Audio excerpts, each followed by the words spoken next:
This is Vermont Edition. I'm Michaela Lafrac. A recent exchange of open letters shines a spotlight on a long-standing tension in Burlington.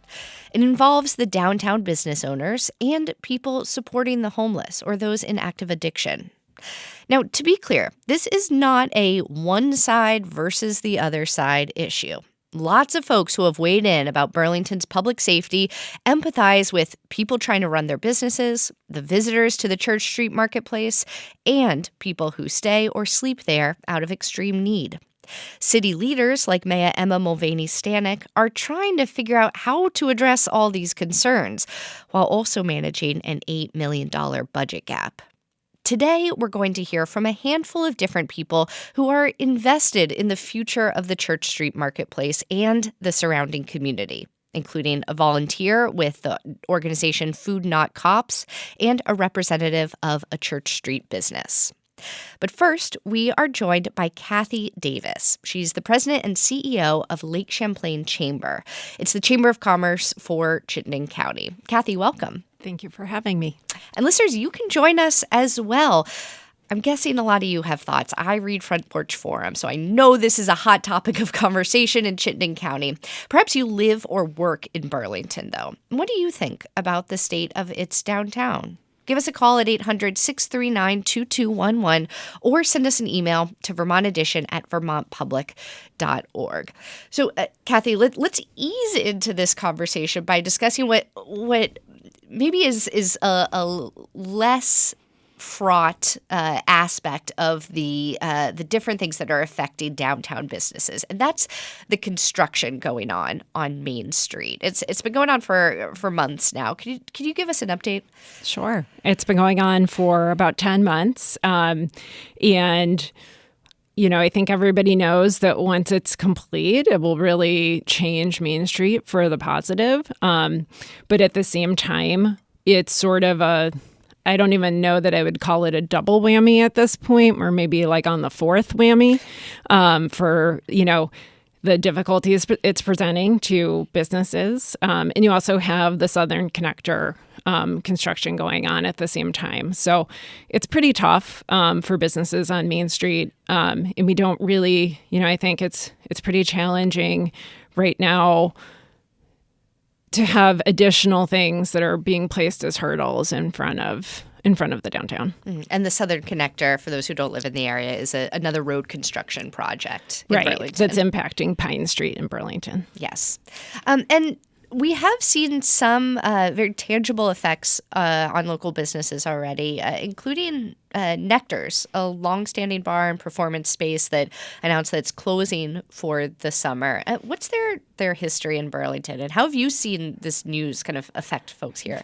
I think it was a huge wake-up call for people to hear Nectar's close. I mean, I've been in the Burlington area for over 30 years, and Nectar's has always been a fixture, right, of our community of downtown nightlife. And so their decision to take the summer off, I think a lot of people's heads sort of went up when they saw that, and it intensified the level of concern for people about the status of a lot of businesses, especially on Main Street. Okay, so there's the downtown construction, particularly around Main Street, and then there's also some drama, to say the least, going on at the federal level between the United States and Canada that is impacting Vermont businesses, particularly in Burlington, which is in the northern part of the state, relatively close to the U.S.-Canada border. What is your perspective on the impact of these federal level events on this region's economy? I think it's enormous. We have seen So the statistic for Canadians who are crossing back into Canada by land from the United States, so it's Canadians returning home to Canada by land, that number is down 31.5%. And that's between January and May compared to the same period last year. So it's a huge decrease. That's folks who are not stopping in Vermont, not stopping in Burlington, not spending the night, not, enjoying all we have to offer. And I think also it's really difficult, just as sort of people who think of Quebec and Canada as neighbors, right? There's such a close relationship between our two states. I know personally when I wander Church Street and I hear French being spoken, it just makes me happy. I love the sound of French being spoken on Church Street. So one of the things we're working on is, I brought a couple with me. We had some decals created so that if visitors from Canada choose to stop in our region, that they really see visible, tangible, that we are welcoming. We're glad they're here. So we have decals that are free to businesses. One has the Quebec flag and one has the Canadian flag, and they can just reach out to us and we'll deliver them. But we really want to do our part to make sure that Canadians who do choose to come down to Vermont feel welcome. And then we're also, we have postcards that we are sending to folks in Canada to just say, when you're ready, we'll be here and we'll welcome you. There's also an effort by a group of Burlington city councilors to designate Church Street as Canada Street as a symbol of friendship. What do you think of this effort? I think it's great. I think, we just need, right now, we need all of these. We need to be working together, right? And we need to be doing everything we can to sort of support people feeling welcome in the downtown. So we've discussed the effects of the Canada tariffs and President Trump's 51st state rhetoric on Vermont businesses, as well as the effects of the construction in downtown Burlington. We also got a letter from Alan, who lives in Colchester and works in Burlington. And Alan brings up this point. The construction taking place is annoying, but it's something that will conclude eventually. What does not seem to be improving is the state of downtown with regard to graffiti on so many buildings and active drug use and sales happening in broad daylight. Alan says that this is baffling and irresponsible of town officials to allow the decline of this beautiful and commercially critical city over the last 5 to 10 years. Alan also writes that they moved to Vermont 20 years ago and has seen a significant shift downtown over those past 20 years. These conversations about what's happening in downtown Burlington, Kathy, they can feel so fraught. And again, like I said at the top of the show, I'm hoping that this doesn't become a business versus other folks conversation. But, you are coming from a business perspective. What types of conversations are you and the chamber a part of right now to try to address some of these concerns that Alan brought up? First, on the sort of side issue, I think every business owner that I've spoken to has an incredible amount of compassion. I think that part of the concern for the downtown comes from a place of compassion for people that they're seeing be victimized by drugs. So I just will say that. In terms of conversations downtown, a couple things. I had the opportunity to meet with the mayor recently, and it's my understanding that the police in Burlington will start enforcing ordinances like open container or public drug use ordinances. And I do think that will help in terms of the behavior that Alan is talking about, the visible drug use and that sort of thing. I think also there's a community effort led by the Burlington Business Association for graffiti removal. So I was talking to one business owner recently who participated in that, is in a building that, doesn't have graffiti, but really welcome the opportunity to go and help other businesses that had graffiti and, be a part of removing it. So I think there's a lot of good movement, but we need a consistent strategy, right? Like the police presence, I think, will be helpful. I think setting some norms for what's acceptable in our public spaces, like open container, ordinances, will be helpful. I know that in the business letter to elected officials in Burlington, one of the things that they talked about was changing the nudity ordinance, and specifically exempting sort of the downtown from that nudity ordinance. And I think that that's, at a time like this, we need to look at some of these things and think, well, that law might have worked for us. That ordinance might have worked for us 20 years ago when it was, students riding bicycles, right? But now we have to look at, do we need to change some of these because it's so important that our downtown remain vibrant. But what if it's somebody who doesn't have a place to live and is changing their clothes? Or do you think that changing that ordinance is getting at very specific other behaviors? Yeah, I think right now I've talked to multiple people who have seen people who are not changing their clothes. They are definitely nude in public. And, one of the things that we think about a lot is we do have a lot of schools in the downtown. We have a high school in the downtown. And I think I know that if my kids saw somebody nude on Church Street, it would definitely prompt a whole lot of conversations. Yeah. So, one other thing that our letter writer, Alan, said is that they run a business that attracts overnight summer groups coming to Vermont. They say that they've lost their largest client, who, after more than a decade of coming to us here in Burlington, decided to go elsewhere because of the declining state of downtown and concerns with safety. Now, I noticed there in that writing that Alan is outlining two potentially different things: the declining state of downtown, which could be something measurable, and concerns with safety, which are less tangible. Those are stories we share, conversations we have, posts on Front Porch Forum. Is the chamber involved in I don't know, analyzing any data or tracking these tangible changes to downtown? Maybe the number of businesses could be another example. Yeah. So we only have this for Chittenden County. We don't have it Burlington specific right now, but I think it's helpful.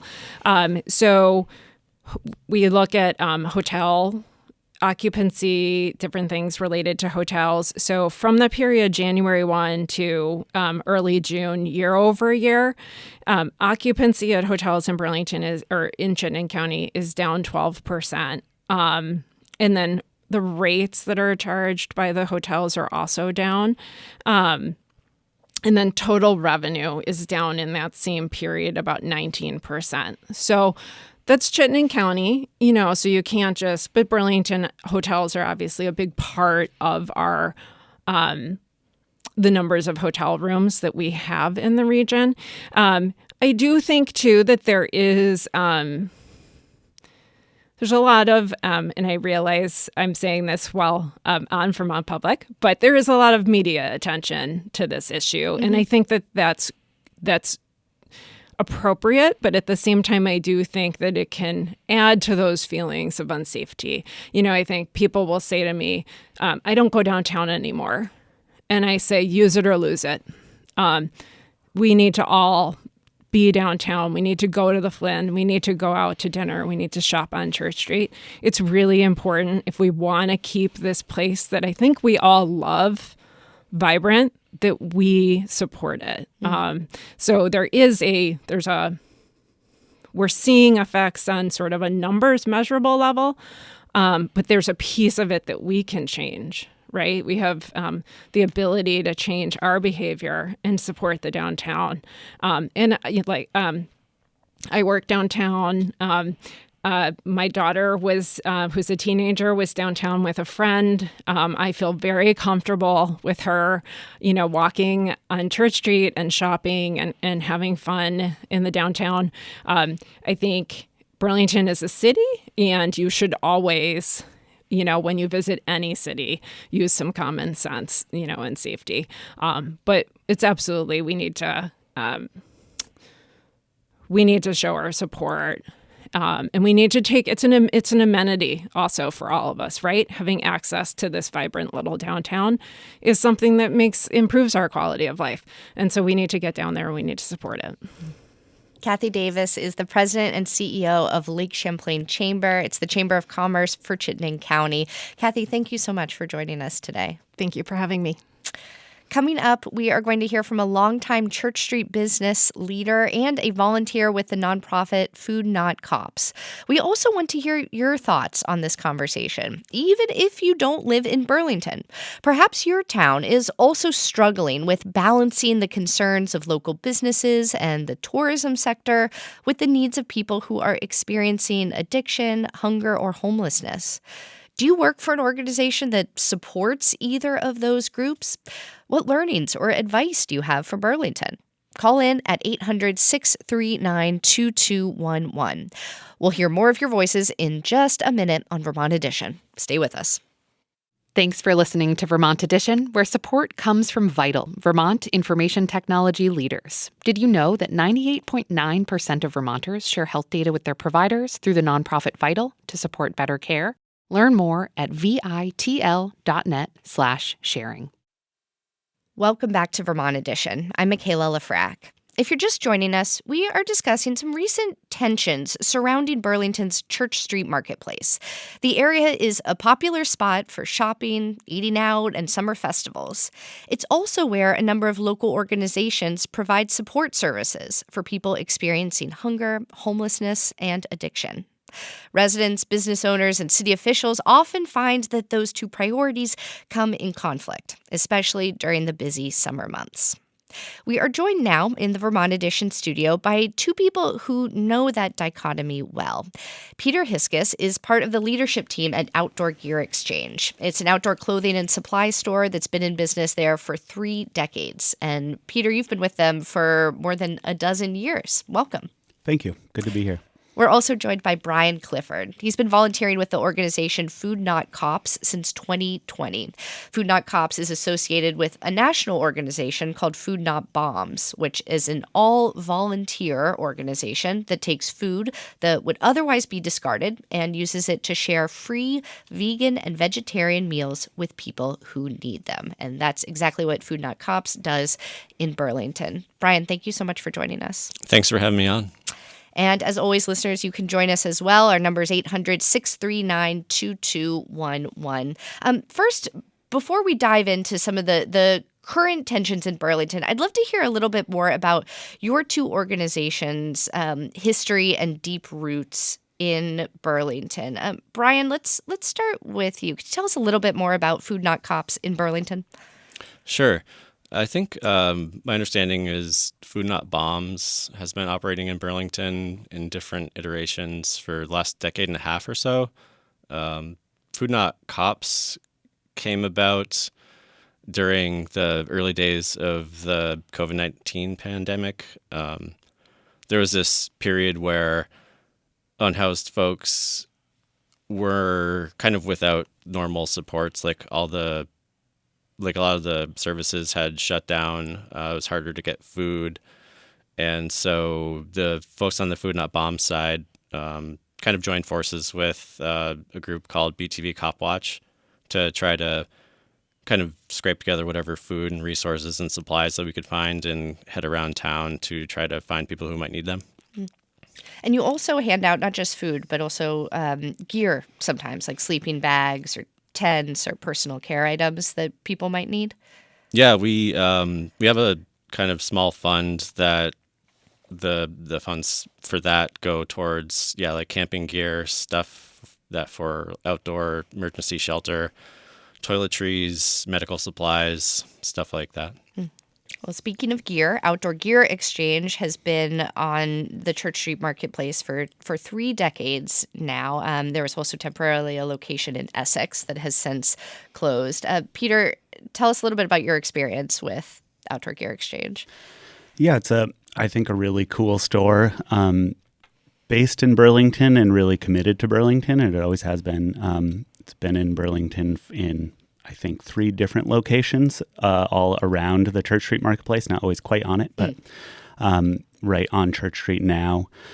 As you said, we briefly had a store in Essex for about 1.5 years, which was a bit of an attempt to sort of reach out to some of the folks who weren't coming downtown as often. And it was a really good experience being there for a while, but we decided to close that location again and really focus on our downtown location where our roots are, always were. And to be clear, we always were committed to that downtown location, the flagship store, the mothership, as we call it. But yeah, the marketplace is a really fun place to operate a business for sure. There's a bunch of really good local businesses around us, and we're happy to be there. It's such a fun, vibrant place, and it still is, to be clear, to this day. It's certainly been a challenging few years in some ways, but it really is a fun place to be. So we're happy to be down there still. Yeah. Well, one of the questions that I hear come up when the public safety of the Church Street Marketplace is the topic of discussion is, how long has it been like this? Has there been a change in the safety of Church Street Marketplace, in the number of folks who are experiencing homelessness, who are living there? Has there been a long-standing struggle for businesses, or is this something that's happened in just a couple of years since the pandemic? That question of timing seems to be at the root of some of this. How much have things changed over time? Brian, do you have a sense of that, or your own answer to that question? I think that I do feel like things have changed downtown in a noticeable way for a lot of people in the last couple of years. I can't remember. I don't know if there's like an exact date, but I think that from my perspective, the wind down of the emergency motel shelter program, the state of Vermont program, has sent a lot of more people into unsheltered homelessness. And also I think that has compounded with just basically like the drugs on the streets getting way worse and more dangerous. So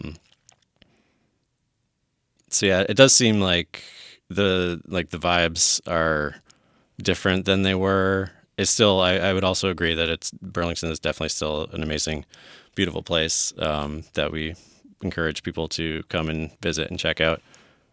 But also it's like we have to kind of acknowledge like the stress that we can experience down there sometimes. Yeah. Yeah. Yeah. Peter, what would you say to that question of timing? Having worked at Outdoor Gear Exchange for about a dozen years, have you noticed a significant change in the last few years?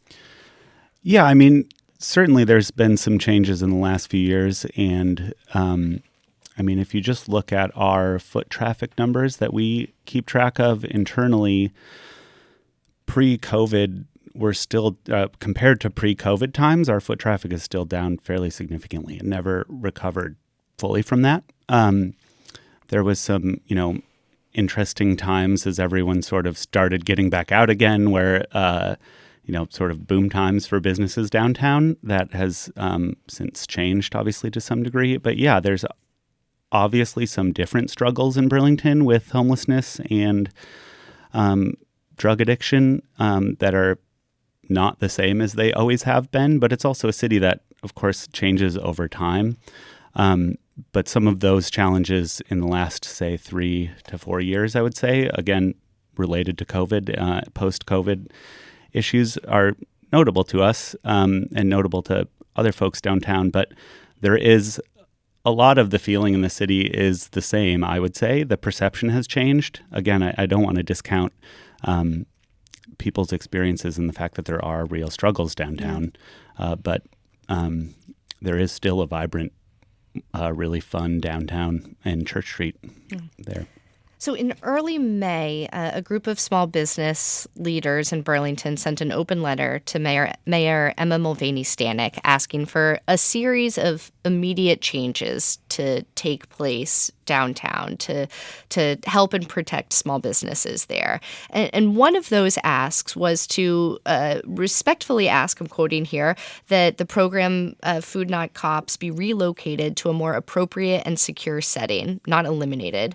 We are aware that there have been alternative spots brought to the city's attention, and we would like those explored. So Food Not Cops right now, they provide a daily free lunch in the Church Street garage, the Cherry Street garage, excuse me. Brian, when you and your fellow volunteers saw yourselves named in that letter, was that a surprise? How did you feel? I think it was, for me personally, I can only speak on behalf of myself, but I guess it was a little shocking, but it wasn't entirely surprising. I think that there's a period starting last summer when we could kind of see the perception of what we were doing changing. If you think about, there were some pretty heinous online Instagram trolls kind of uplifting images of like poverty. We had a sheriff's deputy stationed right next to our lunch. So like technically it became, we were Food Not Cops, but now it's kind of technically food and cops during the weekdays. So that kind of sent a message. The city posted the crime hotspots map, which kind of like drew a crime hotspot around us. So like there were signs that people were kind of getting fed up with what we were doing. Not a lot of people had been talking about it with us. We had been talking to the city about the possibility of moving, but even that was something that kind of came about because I initiated a conversation about possibly moving the sheriff away during our lunch hour because it was making people feel uncomfortable. So we kind of like knew it was coming, but didn't realize that it was like elevated to the level of like a city council resolution. Yeah. And Brian, Outdoor Gear Exchange co-signed that letter, and I certainly don't want to set you up as the spokesperson for OG or all those businesses. But I do want to get your opinion here on what Brian's saying, and then also this one specific part of the letter, which read, quote, "Small businesses cannot serve as crisis responders." Is that how you and your colleagues at Outdoor Gear Exchange have been feeling about your experiences working at the store as not just folks working in a shop, but crisis responders?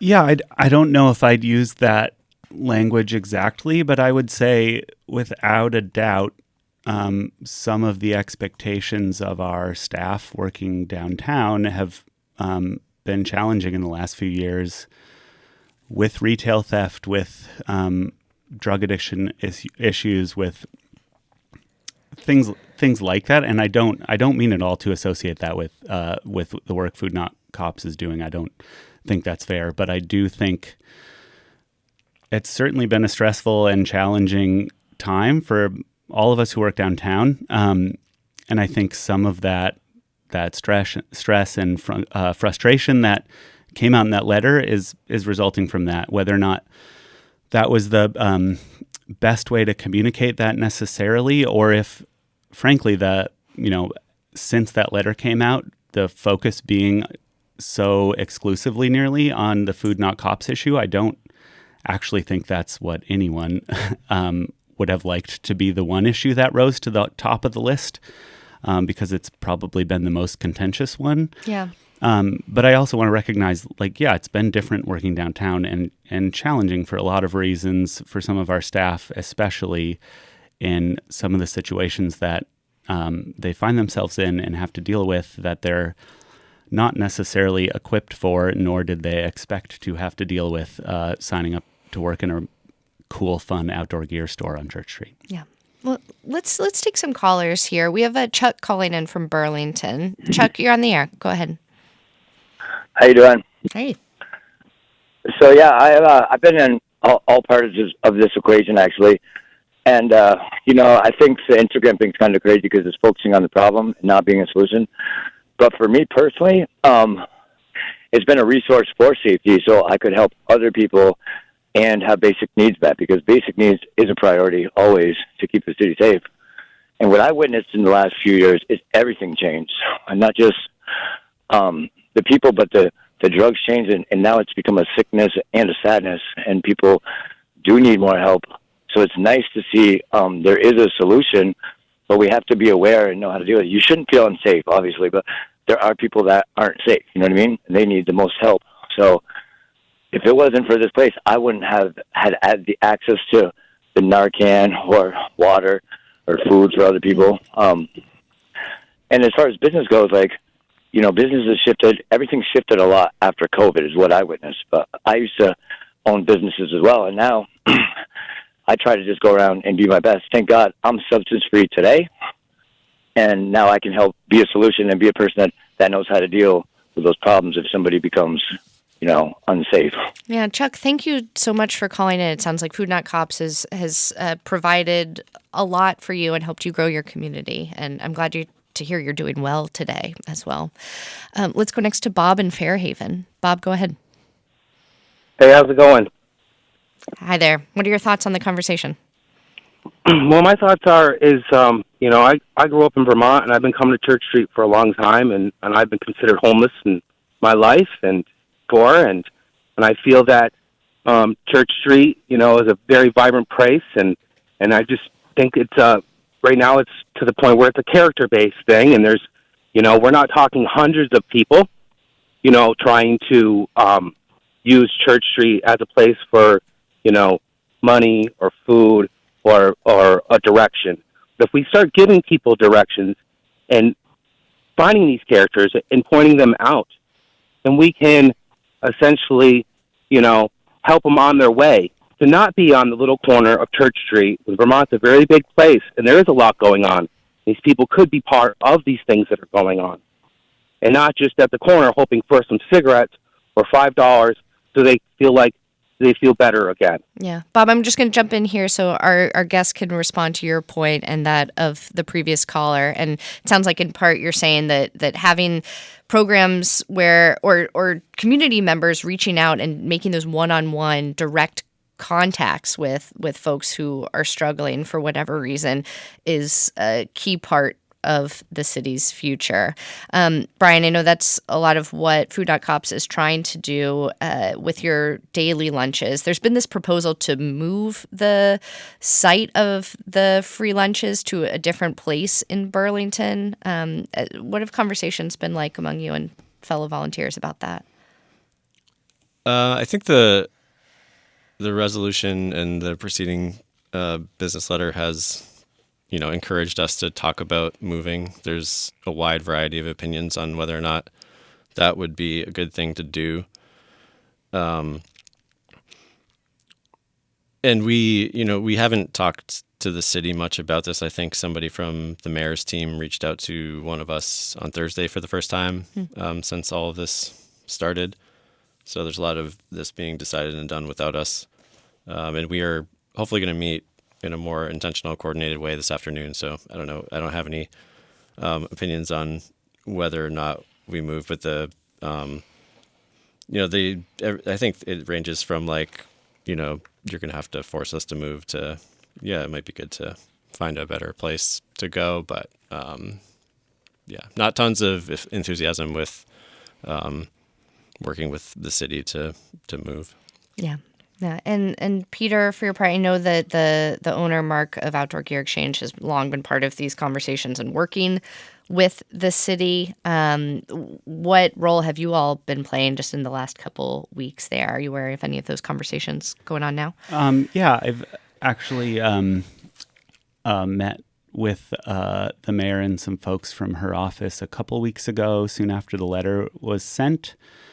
Along with a friend of mine who's the pastor at the Congregational Church down the road, who's been speaking with Food Not Cops as well. And I'd say initially the goal was just to keep that dialogue open and going. I know this friend of mine also has been trying to keep that dialogue with Food Not Cops going. And as Brian said, the mayor has subsequently reached out. I think our goal is to make sure that we just keep talking to each other. And I think what's been striking to me is that I think on all sides of this conversation, we really have pretty much shared goals, which is a Burlington that's safer and more vibrant and better for everybody who's in the city. And there's obviously been conflict around exactly how to achieve that goal. But I think if we can hopefully keep talking to each other and working on these, solving these problems together, that given that we actually do, I think for the most part, have shared goals, that we can make some progress on this. Do you agree, Peter? Do you think that there are shared goals? I think there's certainly some shared goals. And I'm sorry, I just called you Peter. No, that's okay. Brian. Yeah, like I said, I mean, I think we all love Burlington and are invested in it in different ways. I don't know. I think I'm hopeful that we can at least come to a better understanding, because I think that one thing that we've learned over the years in having lunch at the parking garage is that kind of trust and mutual understanding can help people get along and create an environment where people feel safe. So I'm hopefully we can at least understand each other better, whether that means like working together. I'm not entirely sure like how confident we feel in kind of being directed to like move somewhere else. I think that my personal opinion is that if we moved, I'm not sure it would have a noticeable impact on the state of downtown and Church Street, aside from moving a number of people who are experienced in consent-based de-escalation farther away from downtown, and people who might be having a hard time and are in crisis. Like, we wouldn't be able to do the things that we do now. Yeah, not addressing a root concern. And I'm also struck here, speaking to both of you, that both the organizations you're a part of have either contemplated or actively left Burlington or left a longtime location for different reasons, but struggled to find the right space for your community and are also hoping to keep those roots there for a long time. We do have to pause here for one more break. When we come back, we will take more of your calls, and I also want to share a little bit about a Burlington initiative trying to bring more people to Church Street, and that's through a beloved Italian tradition. That's in just a minute. Stay with us. Welcome back to Vermont Edition. I'm Michaela Lafrac. If you're just joining us, we are discussing Burlington's Church Street Marketplace. The area is usually bustling in the summertime with locals and tourists, including those from Canada, but businesses there say they're also struggling due to a number of different pressures. We're talking today with Peter Hiskis, a representative of the Church Street Business Outdoor Gear Exchange, and Brian Clifford, a longtime volunteer with the nonprofit Food Not Cops. They provide daily free lunch at a parking garage right next to Church Street to folks who need it. Now, we started today's conversation by hearing from a Chamber of Commerce representative about the ways they're trying to get more people to keep shopping downtown despite the challenges that we were just discussing. Here's another idea, a weekly passeggiata. To tell us what exactly that is, we have Lisa DiNatale on the line. She's with the Vermont Italian Cultural Association. Lisa, welcome. Yeah, thank you very much. All right, am I pronouncing that correctly? Passeggiata? Passeggiata. Passeggiata. Okay, what is it? So it's a social ritual, actually, that's been around since Roman times and really evolved through the Renaissance. But it takes place in most Italian cities and small towns daily, usually between 5 and 8 o'clock. It's when the stores and the restaurants start to reopen for the evening. And it just is a way to come and connect with neighbors and the community in a very social way. Okay. So do you have to buy anything when you're down there? No. In fact, it's really, as I said, about building community and connecting with your neighbors and with your friends. Greeting strangers, perhaps, but just being a part and being visible in the community. And in Italy, it can involve shopping. It can involve stopping for an aperitivo. It can involve having dinner or getting a gelato or something like that. But there's no rules. There's no, you have to do this. You have to start at this time. You have to walk in this direction. It's really an invitation to come down generally in Italy, it's the main square or the main shopping street. And Burlington and Church Street just lends itself to that kind of an activity. And so we thought that it might be something worth trying. Just as all of your guests have been saying, our community is so important. We all need one another. Our businesses need us, and we need our local businesses. They're vital to the quality of life, certainly that we all, in our own way, are seeking, but are just an important part of sort of the heartbeat of the city. So we thought a passeggiata might be a way to get people downtown, and it seems to be working. And Lisa, you've had how many is it now? 1 or 2 so far? We've had 4. 4. Oh my gosh! Yeah, time is flying. Yeah. Is there for you participating in these? Is there a specific conversation or interaction memory that comes to mind that has highlighted for you why you think this tradition could be a valuable one for Burlington? Sure. Yeah. I would say for me, it's been seeing people that I haven't seen in months, sometimes years.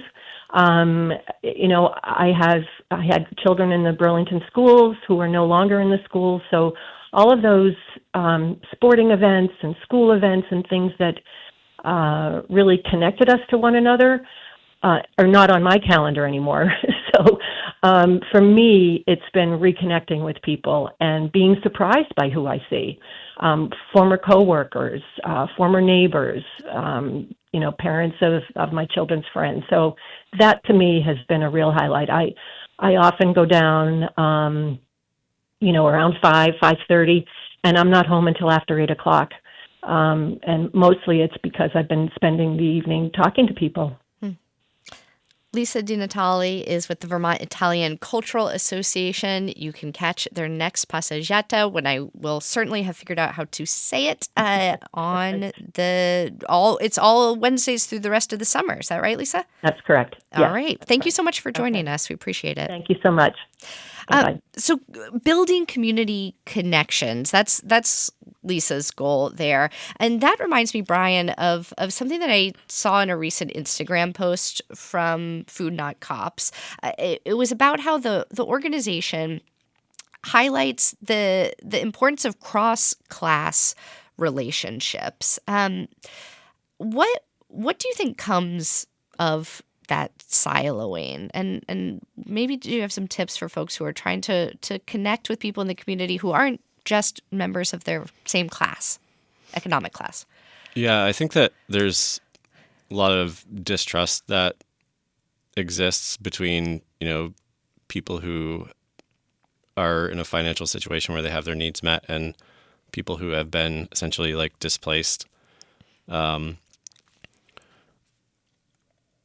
And yeah, I think it makes sense that things can be awkward and people can get mad at each other, and that's fine. But if you're working towards like a common goal, and I think that our lunch represents this, is the process of existing and sharing space together, and also kind of doing the labor necessary to make the lunch happen. Like we have several unhoused folks that help in different ways. A lot of our volunteers have a history of being unhoused. So there's like a common understanding that exists in our group along like just lines of lived experience. And I think it does go a long way from just like it goes a long way towards creating connections that can help, increase feelings of safety and support in the community. Thank you. Let's take one more caller here. We have Mark in Burlington on the line. Mark, go ahead. Yeah, hi. So I've been a long-time resident of Burlington. I'm a small business person. I'm very supportive of downtown. but I've been here long enough to really feel that a lot of Burlington that is housed middle class really does have not really a lot of empathy, but out of sight, out of mind. If you were here long enough during the Reagan budget cuts, we were dealing with homeless encampments. At that point, Mayor Sanders was supportive. We had Oh, Mark, I think we lost you. So let's jump to one other caller here. We have Missy in Essex. Missy, go ahead. Great. Thank you for having me.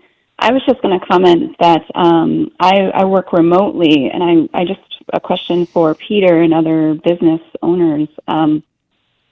I got so many messages as soon as that letter went public from the businesses in May asking me what was going on in downtown Burlington. And so a theme that I think has been picked up throughout this conversation is just a question of like focus on where some of the challenging spots are and things that as a community we need to work through, rather than a focus on, how we're doing it together. And this is a partnership and the wonderful attributes of Burlington. So I guess just a comment and a question about the effect of the way in which, things are being presented to the public, and I guess how that PR, one of the asks in the letter was PR efforts. And I guess from my perspective, having many connections outside, being outside of Burlington myself and having many connections outside Burlington and even outside the state, some of the most damaging has really been, I think, from this letter. Thank you, Missy. And yes, Missy's referring to a suggestion in the letter that Burlington does more work to advertise itself to visitors, so advertising outside of the city or the state. Peter, what are your thoughts on that? Yeah, I think she makes a really fair point. I think as I said earlier, the perception of Burlington is not always exactly accurate for what it's like downtown. That's pretty clear to us who spend most of every day downtown.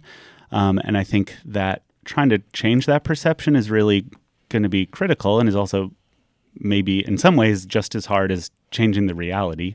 But I think one thing I've noticed, especially in these last couple weeks as we've had more tourists starting to come to Burlington, is I think outside of Vermont, the folks who come to visit, to a person, in my experience in the store, talk about how cool and beautiful of a city Burlington is.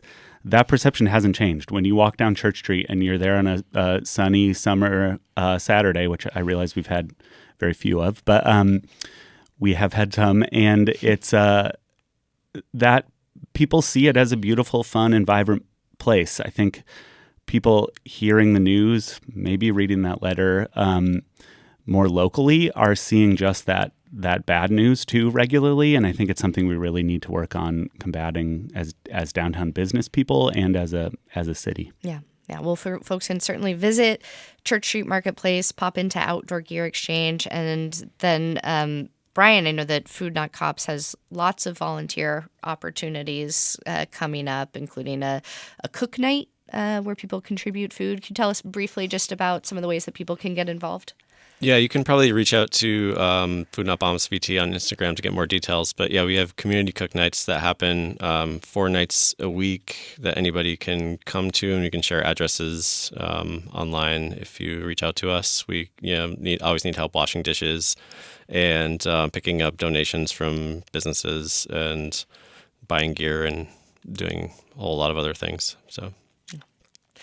Well, I just want to thank everybody who participated in this conversation, including people who wrote in emails or called us and we didn't have a chance to get to on air. I know this conversation about our community and the Church Street Marketplace in particular can be rather fraught. And Brian and Peter, I'm very glad that you two were willing to join us to help talk it out. Peter Hiskis is a representative of Outdoor Gear Exchange. Peter, thank you. Thank you.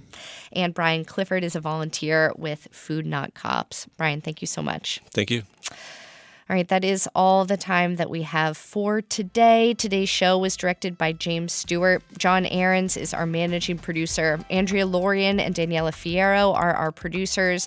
Our intern is Callie Konexerl, and today's call screener was Kelly Delorier. Our theme music is by Myra Flynn. I'm Michaela Lafrac. Thank you so much for listening, and we'll catch up again soon.